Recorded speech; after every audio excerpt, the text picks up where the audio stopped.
inspired, be encouraged. Live your God-inspired radical life on purpose. This is your girlfriend moment with me.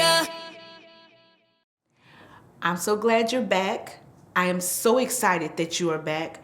I am thrilled that you are back. So say it with me, girlfriend moment. Okay, so we're talking about love. I could say looking for love in the wrong places, looking for love in this place, but I really want to just tighten in on the love of God. We talked about last time, perfect love casts out fear. The perfect love of God casts out fear. Where that love is, there's no torment. Where that love is, there's no fear of punishment. And oftentimes, we as women, we as girlfriends, we sort of run from the love of God because we see our girlfriend moment. Come on, come in closer. We see ourselves the way nobody else see ourselves. And we know our stuff, we know our issues, we know our hang-ups. And sometimes we know this holy God and this righteous God wouldn't really approve of some of the habits, addictions, attitudes, the stuff we got harboring inside of our heart, the fortresses we've built to protect ourselves. And we know that God wouldn't be accepting of it, so we avoid him or we create forms of him.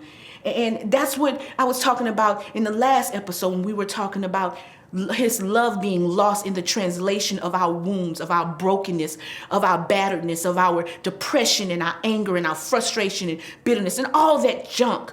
But what I want to really talk about, and it's sort of a delicate situation, so this is a girlfriend moment, okay? There is a deceitfulness that comes with being lost. Girlfriend moment, okay?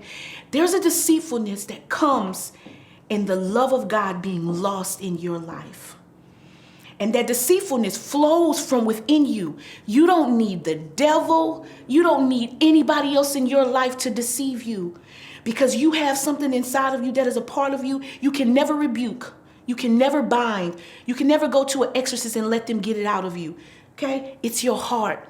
The Bible says in Jeremiah 17:9, says this: the heart is deceitful above all things, and it's desperately wicked. And then it asks the question that says, who can know it? Almost like a hint of sarcasm, like you don't really know what your heart is, and you don't really know how wicked it is, and you don't really know how deceitful it is. And so when you have been wounded, and I talk about it inside of my book, Broken by Him. And I know the process that I had to go through in what I communicated inside of my book, Broken by Him. But there is a continual or perpetual process of letting God deal with those holes and those gaps inside of your life. Can I say this, girlfriend? Okay? You are no good for a man until you're willing to let your creator deal with your holes. You are not even really any good for your children. You know, if you raise your children from the holes, you're no good to your friends when you live your life from your holes. And the deceitfulness of your heart will make you think you're okay because you look good, because your weave is done right, because your outfit is right. Girlfriend moment? No, that's a lie. And your heart is so desperately wicked. And your heart is so deceitful. It makes you think that you're okay doing life the way you're doing life with a form of God or without Him. I'm here to tell you that comes to a dead-end street. And I love what God does, because God doesn't just expose what is the problem or what's going wrong. God has a way of exposing, and He gives you a conclusion, because in Jeremiah 17:10, He says, I, the Lord, search the heart, I try the reins, even to give every man according to his ways. That means God is looking to reveal Himself, to deal with you, to deal with me, and to give us a resolve in His love. But He deals with us according to what is inside of our heart. That's why you say, create in me a clean heart. That's why we say to God, I'll worship you with all of my heart. He's wanting that deceitful and that wicked thing. And so let me tell you, there's the deceitful issues that flow out of your heart. You know, you can go to church. You can sit in church. You probably went to church. today. You're going to church sometime this week. You're going to church sometime next month. And you think, oh, just because I went to church is okay. No, the deceitfulness of your heart will make you think that you can get as close to God without letting him completely in. Remember, the love of God makes you responsible to his word, makes you responsible to his commandments. And I girlfriend moment, okay? If we're ever going to be what God meant for us to be in this season, in this hour, in this day, in this moment, we have to confront the holes. Some of you have been reaching out to me on Facebook. You've been emailing me. You've been sending me messages, and you've discovered that there are holes inside of you that you have yet to deal with, and you have these hiccups that come in your life, and you've gone through the motions. It's deceitfulness of being lost in translation, the translation of your hurt, the translation of your bitterness. And I understand.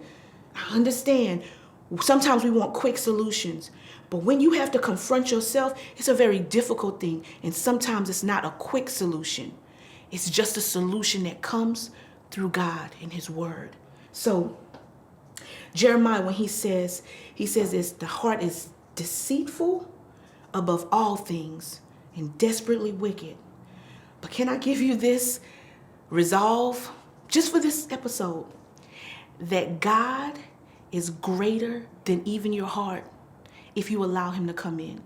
God can come in and transform your heart and give you a transfusion that will change that deceitful and wicked thing into something that he smiles on. If you get at your word, get in your word, get his word there. And I want to help you, because not all the time do we know how to do that. Sometimes when you have to have heart surgery, you need the nurses and the doctors to help you in the operation room. You need people that help guide you to the right kinds of medication to go through the process of getting your heart transfused. And I want to be a part of that process with you. I want us to connect. Find me on Facebook, Nia S. Kelly. Go to my website, niaskelly.com.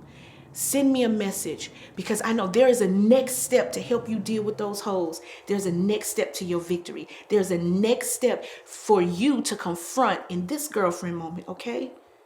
Who you are, what you're wanting God to do. And instead of being lost in translation and dealing with the deceitfulness, you can have the light of God shine in your heart, because he's searching your heart, and he'll reward you for what you allow him to come in and transform. Till next time, this has been a girlfriend moment. Bye. This is your girlfriend moment with me.